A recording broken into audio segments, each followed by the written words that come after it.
Here we go on a Friday. Welcome in, everybody, to the Gem City Sports Podcast, brought to you as always by our friends at Rebich Investments, keeping financial guidance simple. For more info, just head over to their website, www.rebichinvestments.com, or you can call them during business hours. The number to call, 814-734-3433. Again, it is 814-734-3433. If you missed our episode last night, be sure to check it out. Nick Artman and I talking with Mike Coletta, Fort LaBeouf boys basketball coach, who are 7-1 heading into the night tonight. And as we talk about New Year's Day, which was just a couple of days ago, we had our first episode after the new year. We were talking about our New Year's resolutions for the NFL teams that we cover in 2025. Tonight, we're actually going to be doing something similar, except for not New Year's resolutions. We're doing bold predictions. One bold prediction for each NFL team that we think will come true in 2025. And we'll also be picking the Week 18 games, which are happening tomorrow and Sunday. Nick Artman, Coach Wayne Bradford, joining me on this Friday night. Gentlemen, how are things? Nick, I talked to you last night. Wayne, it looks like power is restored. I know there was a big issue in Edinburgh with that. Yeah, everything's good. We were out Monday, but thankfully it was still warm before the cold front came in. So, everything is good. No food spoiled, no pipes burst, et cetera, those things you worry about. All is good. Thank you for asking, and Happy New Year, everyone. Happy New Year, guys. Yeah, this has been great. Saw Isaac last night, Coach. I must have been on the good side of Edinburgh. Everybody around us lost power, but we said, you should have called me. You could have came and hung out with me. We had all the power, the heat, the fire up. We could have watched football.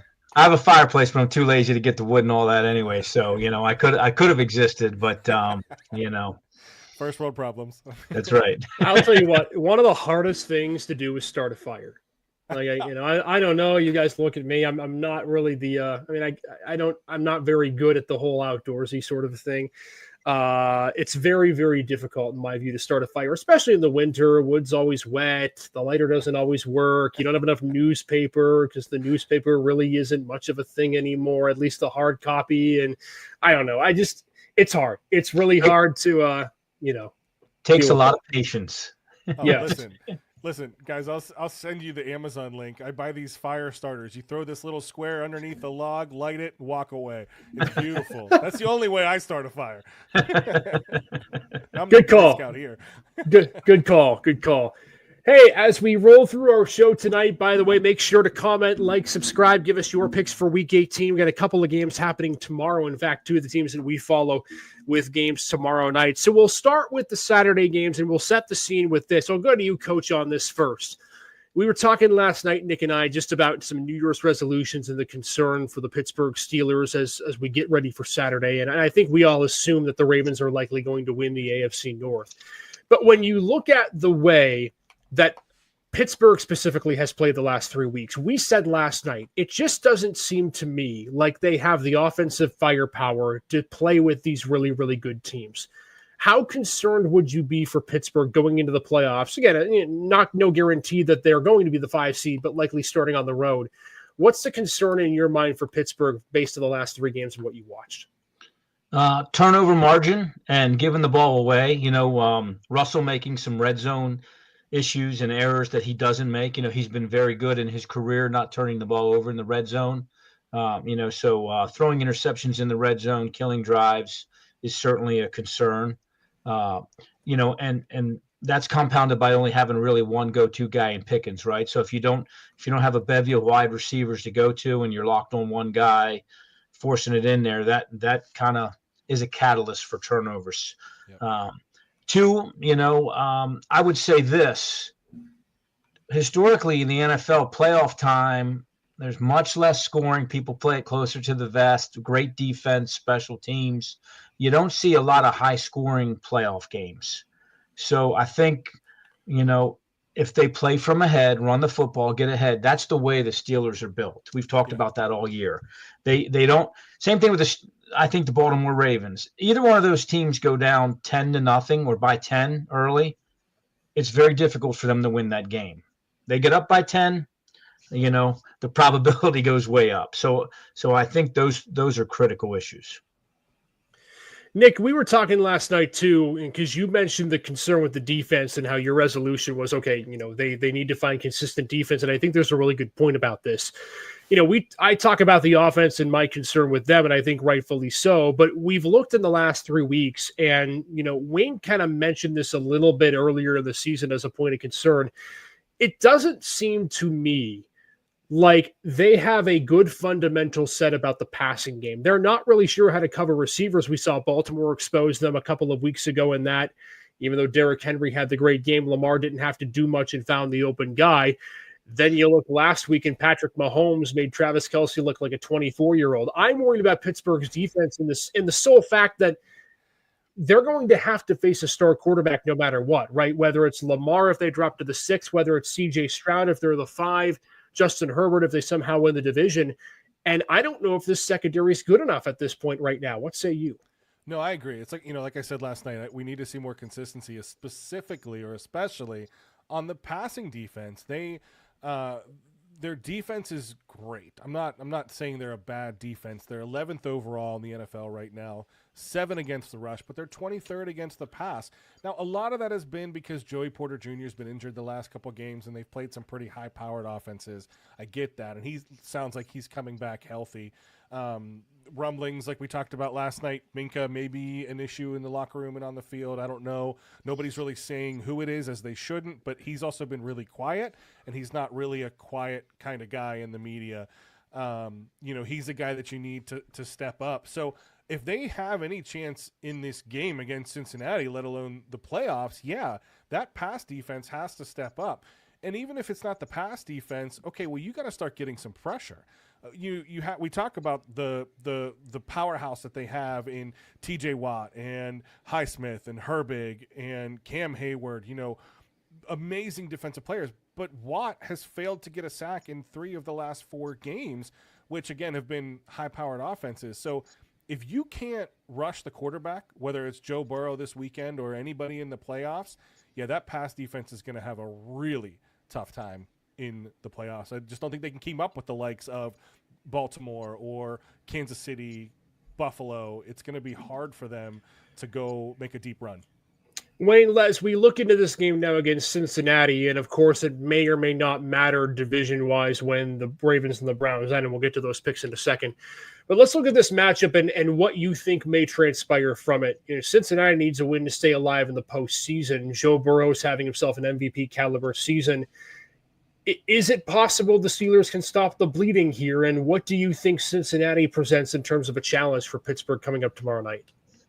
Yeah, obviously Cincinnati poses a fantastic challenge, on the offensive side of the ball, right? Watching them play Burrow, and Chase are just, like twins, right? They have everything on the right page. And now Higgins is playing well. Stepping up. Joe Burrow is probably, in my opinion, the MVP. I'll say that right now. I would agree. We talked earlier in our previews about how bad their offensive line was, run game, et cetera, and their defense, which we thought would be a strength early, has failed miserably. To me, the things that I look at are Pittsburgh's 4-1 their last 5 against Cincinnati. Pittsburgh went and scored all kind of points in Cincinnati. I don't think there's any way the Steelers lose 4 in a row. I just, you got to roll the dice, and you got to, and I think that, 21 degrees at game time, not a great surface. If I'm Pittsburgh, man, I am watering that grass all day today and all day tomorrow, and that stuff is frozen, and it's a game where you're going to win 9-7 or 12-10 with field goals and field position. But there's no question that Cincinnati's offense is elite right now. For Pittsburgh, they have to get up, they have to get ahead. And to Nick's point about T.J. Watt and all, it's easy to rush the passer when you're up 2 scores. It's not so easy to rush the passer when they can hand it off and be 50-50 and you don't know. So, that's the key too. Pittsburgh has not had a lead where those guys can tee off. They've had to play defense where, okay, all right, it's 2nd and 7, but Baltimore's up. they can still hand it off. They don't have to be in those, always passing situations. And I think teams have begun to do that a little bit more in terms of, hey, sure, go ahead, rush up the field, Watt. We're going to hand the ball off. And I think people have kind of figured some of those things out. Nick, admittedly, not the way I thought Wade was going with the pick, but as a fan, I'll take it. What say you in this one Saturday night? I'm hemming and hawing, okay, because I kind of teed it up a little bit ago. The key matchup in this game is Pittsburgh secondary against Chase and Higgins, right? Now, Joey Porter Jr. expected to be back. Looks like he's a full go. I just looked at the injury report. He's not on the injury report, but Dante Jackson is questionable. It's nice that you have Deshaun Elliott healthy. KZ is still hanging around too, I believe. So if they're healthy, if you have JPJ and Jackson starting in this game, yes, I think the Steelers can absolutely win this game. I love when coach says, Pittsburgh cannot lose 4 going into the playoffs, and that's not typically what they do. And I guarantee you Tomlin said the same thing in his locker room earlier this week. But if Porter gets injured early on and Jackson's not playing, I don't think they have the secondary depth to keep up with Cincinnati. So in a vacuum, as I see it right now, Jackson looks like he's going to play, and Joey Porter Jr. looks like he's going to play. The defense seems to be healthy. I'll go Pittsburgh in this one as well. You guys make very good points, and I think the secondary being healthy is helpful. We really haven't talked about the offense in these picks, although we talked about them a little bit ago. I think Russell Wilson really has to have a good game. And to Wayne's point, I think the second part of the equation with the defense can't rush the passer when you're trailing in games, I think the other part of it is it's forced Russ to throw the football more than what Pittsburgh would like to. And I think you've seen in his stats the last few games is that when Russ has to try to force the ball down the field, he's going to go for George Pickens. If George Pickens is double covered, well, then it's not going to work as well. And the one thing that I think has been the biggest issue for Pittsburgh in their 3-game losing streak on offense is they're not throwing the ball in the middle of the field anymore. It's all sideline routes. It's like it was last season. It's all deep down the sideline to Pickens or Van Jefferson. Very rarely are you seeing Pat Freiermuth in the middle and the seam of the field being able to make catches. And that's where I'm concerned with Pittsburgh. I like your guys' thought with they can't lose 4 straight. And I'm actually looking at a matchup that when I heard, and maybe I was naive in thinking this, and maybe it is Minkah Fitzpatrick, but when I heard the rumors around the locker room about concern for certain players and, is it necessarily, one player or another? I honestly thought it was Patrick Queen's pass defense that they were upset with. That guy has not been able to cover in space at all. And one thing that you noticed from last game with Cincinnati is Mike Gesicki had his best game of the season. So I would look at Mike Gesicki versus Patrick Queen in coverage as a huge matchup. I think Joe Burrow is going to be able to take advantage of that. I think Cincinnati wins this game because I think, A, they need it more, and I think, B, Pittsburgh needs to show me against a better quarterback that they're a better team. They haven't done that this year, save for the Lamar game earlier in the season when really it was just a couple of fluke plays that won it for Pittsburgh. So I'm going to take the Bengals in this game to win. 28-20 is my final score. I think Cincinnati wins and they cover what's going to be a huge matchup for the Bengals here coming up on Saturday. So assuming Nick and Coach are right, that means the game that precedes this one, the Ravens and the Browns, means something. Haven't seen a line this big in quite some time, Coach, and we'll start with your Ravens. I know you always get concerned with them, but I don't know how the heck they lose this game. Give me a key for this game, just in your mind, with the spread. I don't worry about the spread. You know what I mean? To me, you're not going to win by that many points because if you get up by 10 or 14, what is the spread? 18.5. It's now 20.5. Yeah. Lamar's coming out and you're handing the ball off and you're running the football. So, the spread to me is ridiculous because Lamar's never going to play that long. Right. To me, it's, Keaton Mitchell's healthy, giving Keaton Mitchell some significant carries in the game to, again, rest the King. Let the King do his work, play great defense. I just don't think with Zappe playing, and I'm looking, Ford is out for Browns. Njoku's out for the Browns, unless they're going to hand it off to Garrett, and unless Garrett's going to throw it to himself. I don't know if there are any other players, that have that impact. And I think there are two teams right now that I would not want to play. One is in the NFL, and that's Baltimore, and one is in college, and that's Ohio State. So I think there's two teams that have, in the last month had a little bit of adversity and have said, you know what, we got to put the pedal to the metal until the season's over. I just don't see any way that Cleveland competes at all, nor do they want to.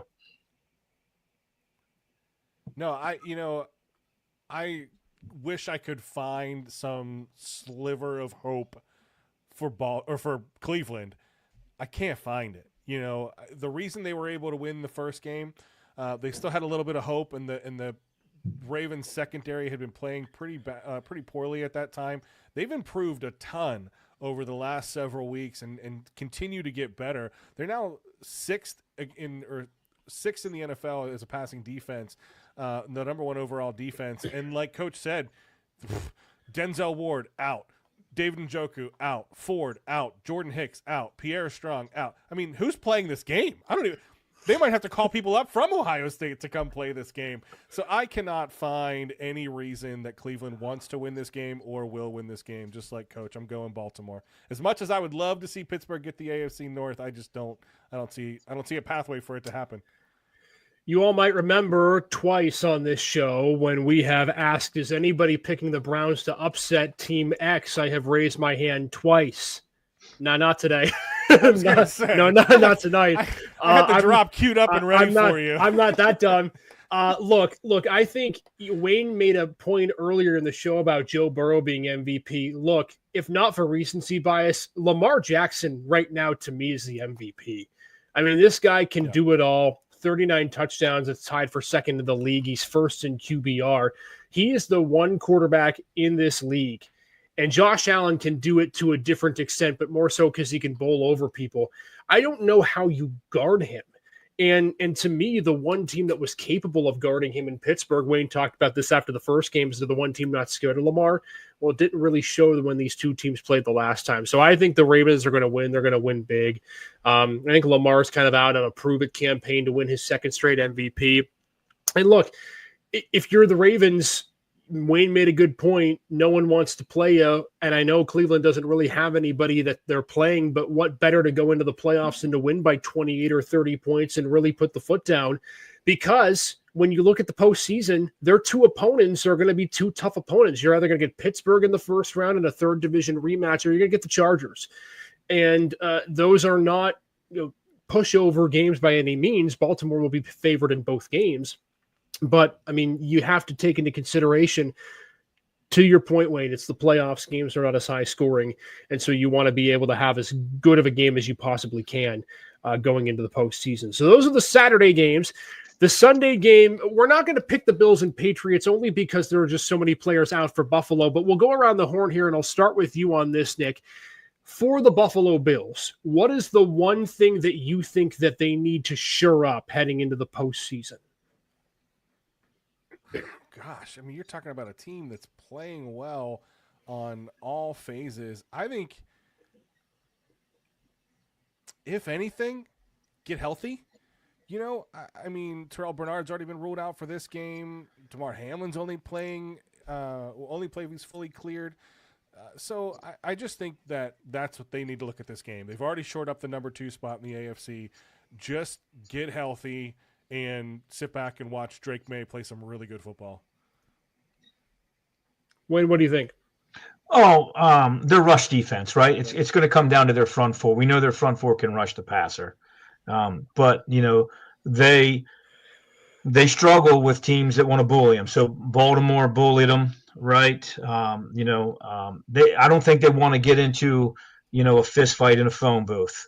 That's the one team I think, on offense that you want to get into 22 and 12 and 13 personnel and hand the ball off and say, hey, you want to be in nickel, right? You want to be in a 2 shell.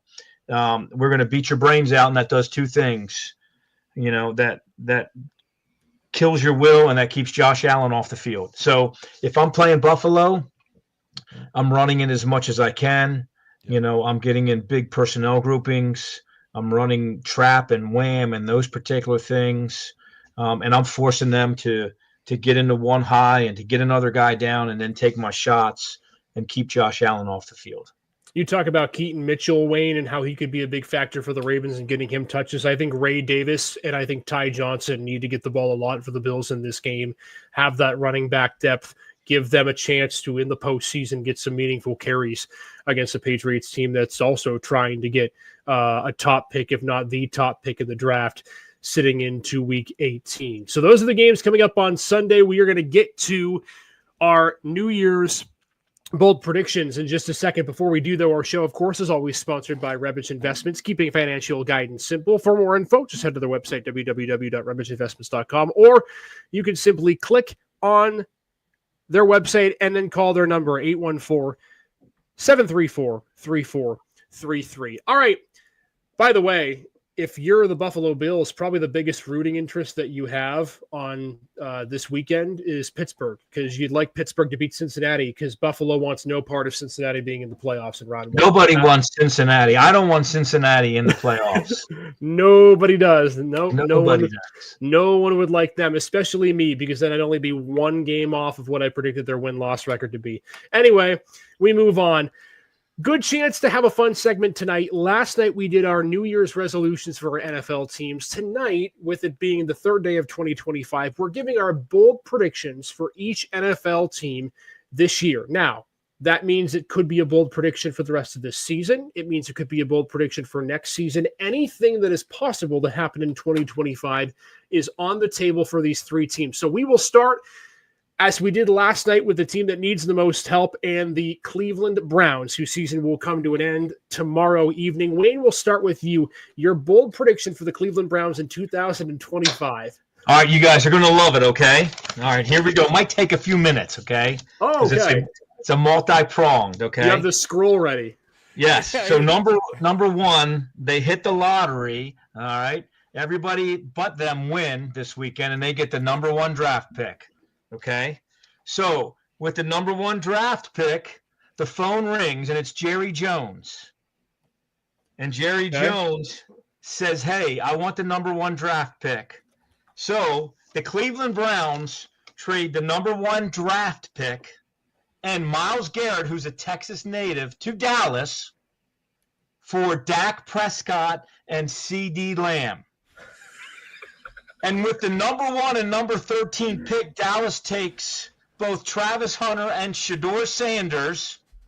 And then McCarthy is fired and Dion is the next head coach of the Dallas Cowboys. Now, if that is not a bold prediction, I don't know what is. But that gentleman takes us back to Jerry Jones and the infamous Herschel Walker to Minnesota Vikings, et cetera, et cetera. Why can't it happen twice in our lifetime? Listen, I couldn't fit that whole thing on the Chiron. I'm so sorry. There's so much chaos that happened in there. It got better and better and better. And I was out until you said Dion as head coach. And I was like, oh yeah, this is all coming together now. This is 100%. I think it would be, oh gosh, I mean, you want to talk about bold. I think it would be crazy. And Jerry Jones is crazy enough to do it. And if Cleveland is looking at that, I think that would be really tempting for them. Not to mention, I think if they try to go draft Shedeur Sanders, I think Dion's going to say he's going to pull an Archie Manning and go, And I left one out, so let me edit. Sure. Dak Prescott, CeeDee Lamb, and Micah Parsons. Oh, yeah. Well, just throw them all in there. Why not? Well, Micah, Penn State, he's closer to home in Cleveland. You know, Miles, he's a Texas A&M guy. He's a Texas guy. I mean, Jerry Jones is not much longer for this world. God rest his soul. He has to win a Super Bowl at some time in Jerry's world, and time is running out. And Dak is not getting it done. McCarthy's not getting it done. McCarthy's a Hall of Fame coach, but something's got to change in Dallas, and it's not Jerry. So I've had time to unpack this. One thing quickly, Nick. I'm so sorry. Wayne, no, it's okay. You missed one thing. The one thing that you did not get Once that trade commences, it is paramount that Jimmy Haslam reworks Dak Prescott's deal to all fully guaranteed dollars. Well, so It's the only way. And Dak and CD and Micah say only if you do build that dome. Oh, that's happening, sweetheart. That's not a bold prediction. That's not a prediction. That's a spoiler. That's the selling point for them. Like, hey, new stadium inside. So All right, Nick, Nick, I'm Nick, half top in- that. You can't. No, I can't top it, but let me say I'm half in on that because I do think there's no way that Dion lets Cleveland draft Shador. So if Cleveland ends up with the first round draft pick, and it's looking like it's going to be that way, maybe Tennessee, but I absolutely could see Dion going to his buddy Jerry Jones and saying, "Hey, you need to draft him." And I could see Dion coming on as head coach. Mike McCarthy is already talking about like he's not going to come back. But if Dallas wants to win now, I don't think there's any way they trade Lamb, Dak, and Micah in that deal as well. Not They're for pretty Travis Hunter, the best player in football, Shador and Dion and Miles. He's crazy enough to do it. Okay, let me jump ahead to mine because mine's along the same lines. In one part of that novel, and that part of that novel is my bold prediction for the Browns in 2025 is that at the start of the 2025 season, Myles Garrett will not be on the Cleveland Browns roster.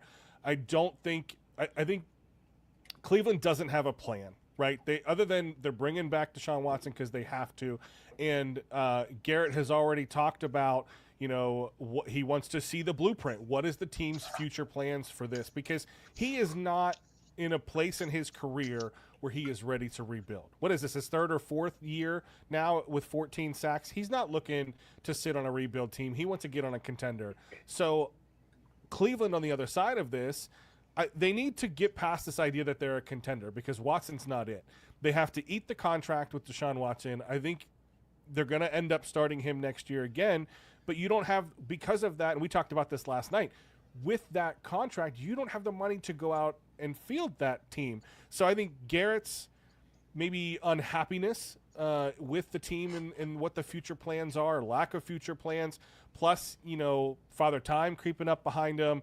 I just think that it's very unlikely that Myles Garrett is a Cleveland Brown next year.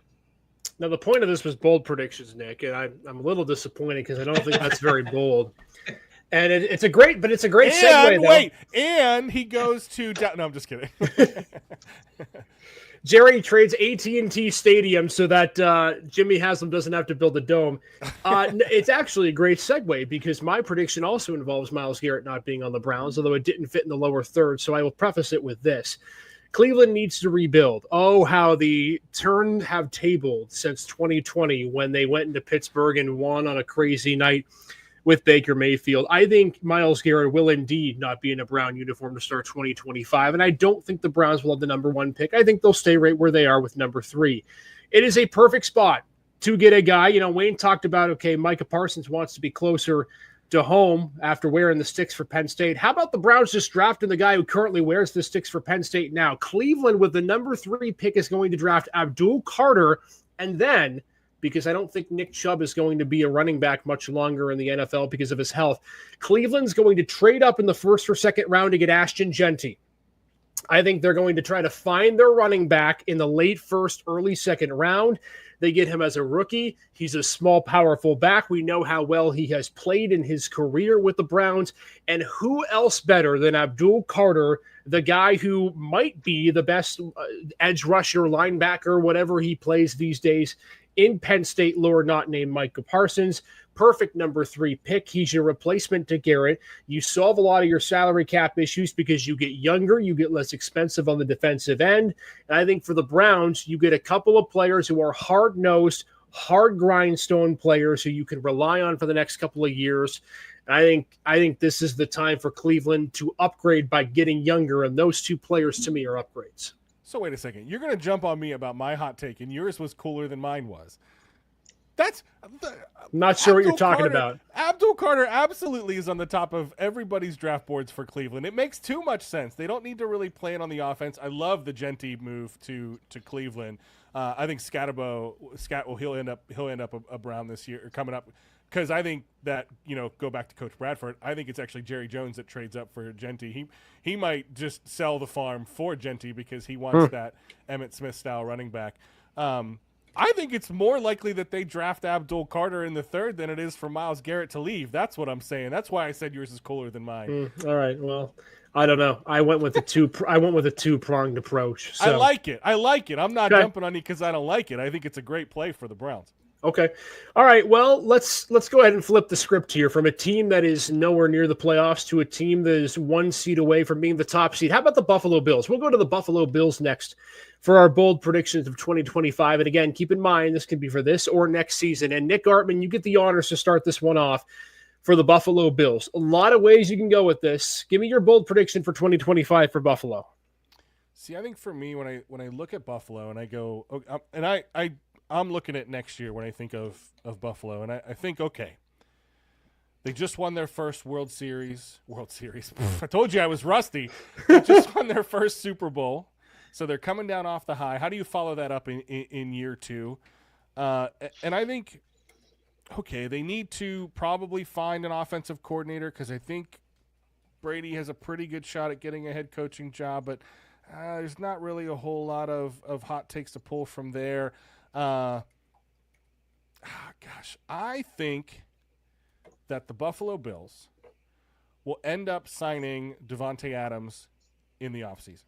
Wow. Davante Adams is another guy who is going to be looking for a new team. He may still be one of the best route runners in the league, and I think he is going to be looking for a team that is going to vie for a championship. I know that this is their most touchdowns they've scored as an offense ever in a season, the Buffalo Bills, but I still think that they would like to have that X receiver to pair with Keontae Coleman, and I think Davante Adams would fit really well in that offense. You could sign him to a 1-year deal. That wouldn't be a bad contract either, and it's less pressure than Stephon Diggs, who you have for a long-term contract. That's a good one. I like it, and you don't tell me whether they win the big game or not, so I like the foreshadowing too. Over to you, Mr. Bradford, with your Bills bold prediction for 2025. Yeah, I spent most of my time, on the Browns because that was a mega deal. Yeah, that was a big one. Well, you had to write that novel. That takes time. I would say that I have a really bold prediction for the Bills as well. Josh Allen wins MVP, part 1. Buffalo wins the Super Bowl, part 2. And Josh Allen gets married and retires, part 3. He says, hey, what more can I do? I'm a farm boy. I've won MVP. I've won a Super Bowl. I'm getting married. I'm beat to sugar already, in my career. What more do I have to prove?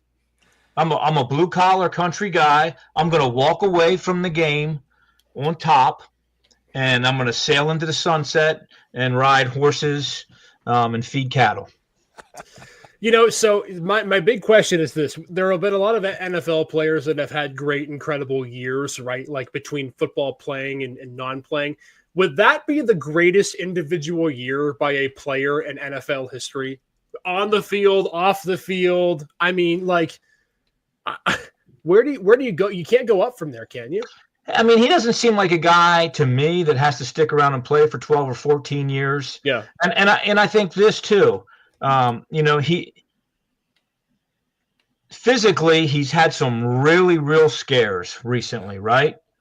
And if I'm Josh Allen and I do those things and I look at Aaron Rodgers, maybe the greatest quarterback of all time, and a guy who can't walk away and is just having a nightmare on the field, off the field, dragged through the mud.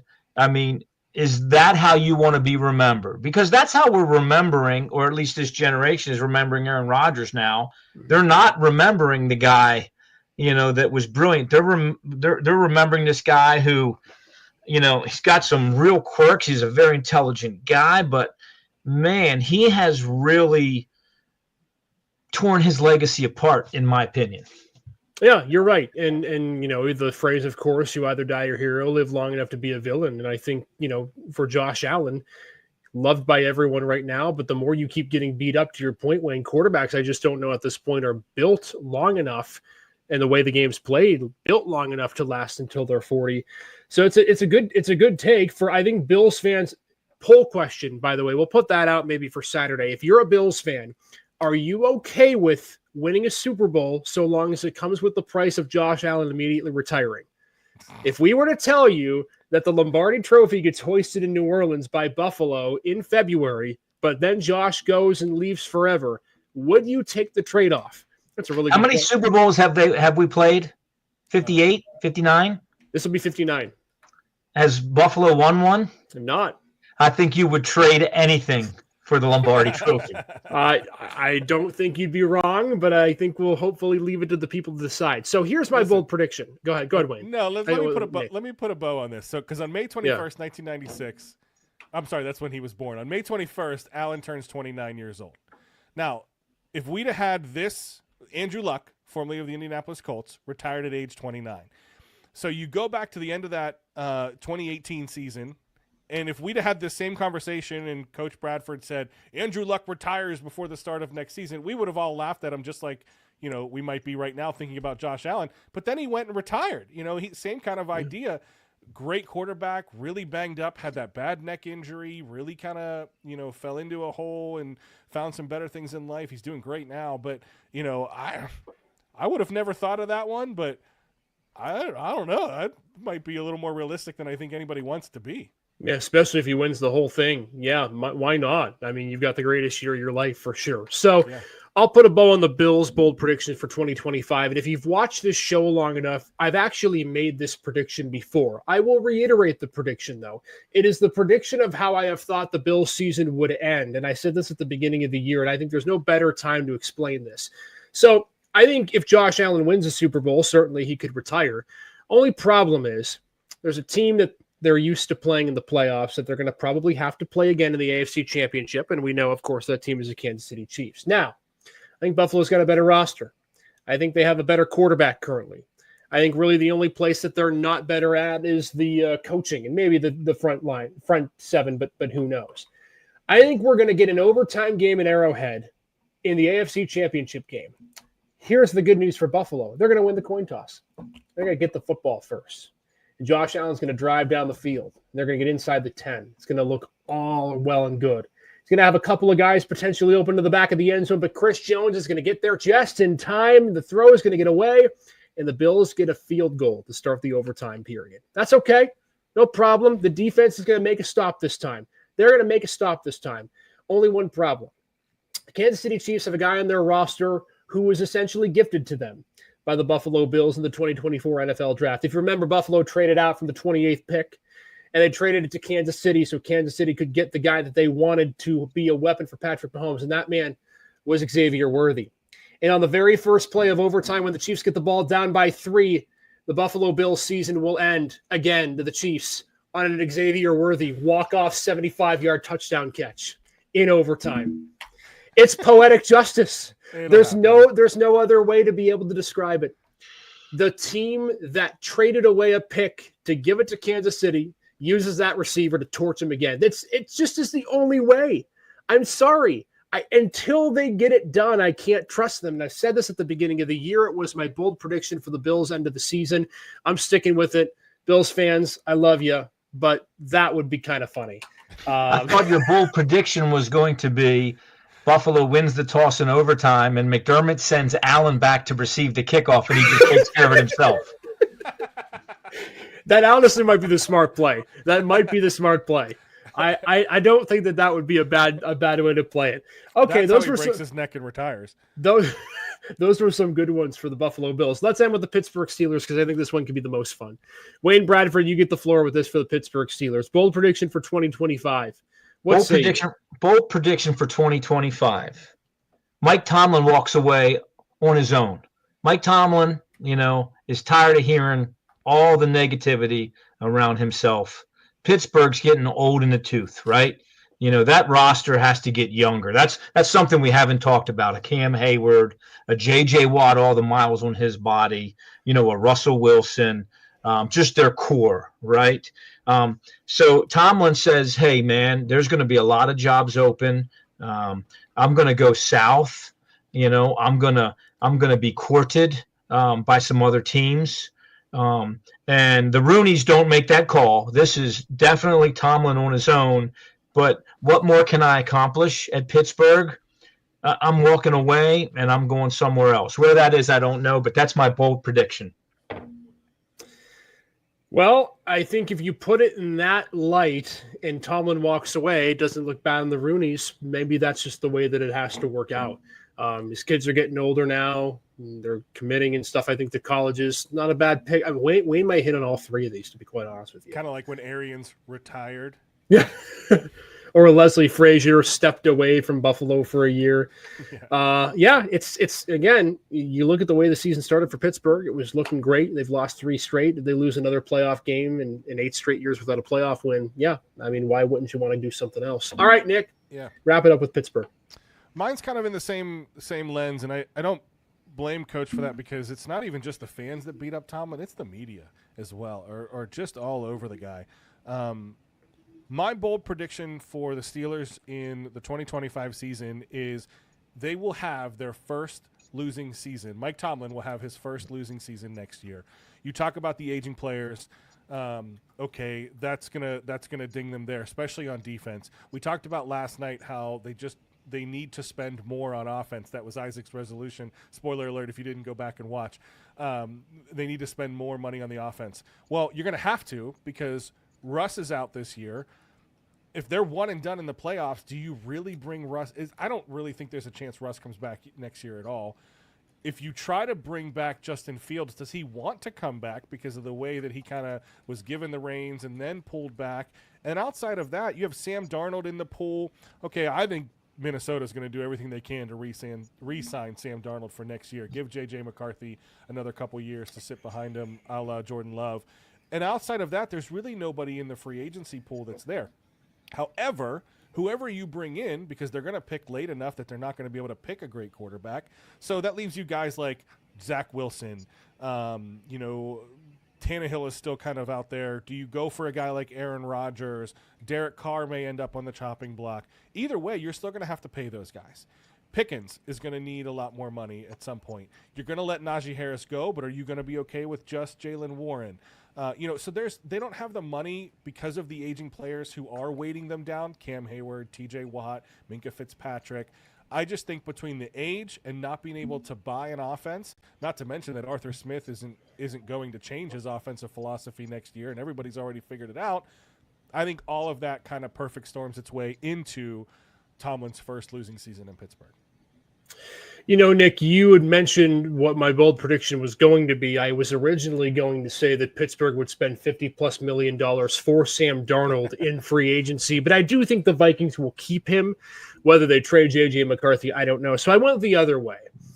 You know, I don't think Mike Tomlin's going to leave, although I don't think Wayne has a bad point there. And I just don't see them having a losing season with him at the helm. It's just not in his criteria. He's gone almost 2 decades without having one. So my prediction is a bit of a foreshadowing into 2026, but it relates to next season. I think Pittsburgh, after losing a playoff game in the first round this year, is going to struggle their way to 9-8 next season. And next year is the year where the quarterback class in 26 looks really good. Sure. Be a middle of the pack pick. And they will be trading up to draft a quarterback that they hope is the antithesis of the former homegrown quarterback they just drafted a few years ago, because in 2026, the Pittsburgh Steelers will be drafting Drew Aller from Penn State. I feel like this will be Mike Tomlin's absolute last shot, last quarterback. He's a Ben Roethlisberger prototype, 6'4", 6'5", 225, 230. He's a strong-arm quarterback who can evade sacks. He's a local kid. They whiffed on Kenny Pickett the last time. You can be the judge as to whether it was Kenny's fault or whether it was Matt Canada's fault. I think this is Mike Tomlin's last shot. He's going to go back and reset the clock, and they're going to like Drew Aller so much that that's going to be their quarterback in 2026, and they'll have just bad enough of a record to be able to trade up to get him in 2026. I like it. I mean, for a couple different reasons. I like Drew Aller. I think he made the right choice to stay one more year at Penn State. He kind of fits that Ben Roethlisberger mold. He's not as broad, but he's just as tall. So I love the comparison there. I do think that ties along with my first losing season. I do, you put it a little closer than I did. I think they do have a good chance to go pick up a guy like Aller, and I think he fits the offense. Not to mention, I don't care what Tomlin says. He loves a good story. That's why he signs all the Hayward brothers. He signs all the Watt brothers. He signs all the other brothers. It's why he went after Pickett. I mean, I think he believed in Pickett, but it was because he saw him every day and saw him in the building, and that does come into play. So, Tomlin has some Penn State ties as well. Him and James Franklin are pretty close from what I've read. So, I very much so I would love it as a Penn State and a Steelers fan. So I like the bold prediction. Why not just take Will Howard in 2025 and you have your bold prediction in 2025 and not in 26? You just described what you want. You have Will Howard coming out in 2025, especially if he wins the national championship. Yeah, they do have an Ohio State pipeline sort of thing going on, don't they? They seem to draft. And Will's a PA kid, right? Will Howard's a PA kid. Right. Aller's a Columbus, Ohio kid, right? Is that correct? Yeah, they went to different schools, wanted to go to the Penn State, Ohio State, respectively, and didn't end up happening. We'll see. I think the one thing that we all said in these predictions is outside of, I think, Wayne saying Bills win a Super Bowl, we did not predict many things for this season, which means, foreshadowing, folks, we're going to be doing some playoff predictions coming up next week because the playoffs do start. We're revealing our playoff brackets, who we think are winning the Super Bowl. All that fun stuff will be all next week on our show, and then we'll talk some more high school stuff along the way as well. Gents, enjoy Week 18. We got one more of these things before the playoffs kick off, and all of our teams are going to be in. One of those teams might do better than the other, so we'll have to see. Happy New Year, everyone. Love it. Appreciate you guys. Happy New Year, everybody. We'll see you all on Monday for Flagship City Sports Talk. Take care.